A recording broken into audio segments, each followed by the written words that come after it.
மாணவிக்கு எதிரான பாலியல் வன்கொடுமை மிகப்பெரிய தாக்கத்தை தமிழ்நாட்டில் ஏற்படுத்திருச்சு அப்படின்னே சொல்லலாம். இதுக்காக மாணவிக்கு இப்போ எல்லாருமே ஆறுதலா பேசிட்டு இருக்காங்க அப்படின்னே சொல்லலாம். அது மட்டும் இல்லாம குற்றவாளியையும் கண்டுபிடிச்சிட்டாங்க.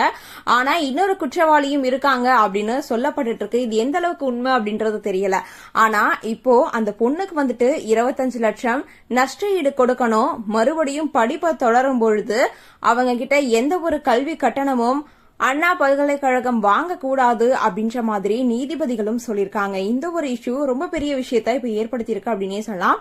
இப்போ இதுக்கு ஜிவி பிரகாஷ் ஒரு பதிவு போட்டிருக்காரு. என்ன போட்டிருக்காரு அப்படின்னா, அண்ணா பல்கலைக்கழக மாணவர்களுடன் நான் உறுதுணையாக நிற்கிறேன். குற்றவாளிக்கு அதிகபட்ச தண்டனை கிடைக்க வேண்டும். அவரை போன்றவர்களை வெளியே விடக்கூடாது அப்படின்ற மாதிரியான ஒரு பதிவை தான் போட்டிருக்காரு.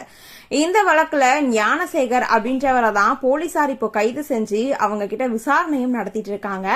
இன்னொருத்தவங்க இருக்காங்களா இல்ல இதுக்கு பின்னாடி ஒரு குழுவே செயல்பட்டிருக்கா அப்படின்றது இதுக்கு மேலதான் தெரியும் அப்படின்னே சொல்லலாம். மாணவிக்கு ஆதரவா இப்போ பல பேரும் தங்களோட ஆதரவை தெரிவிச்சிட்டு இருக்காங்க அப்படின்னே சொல்லலாம்.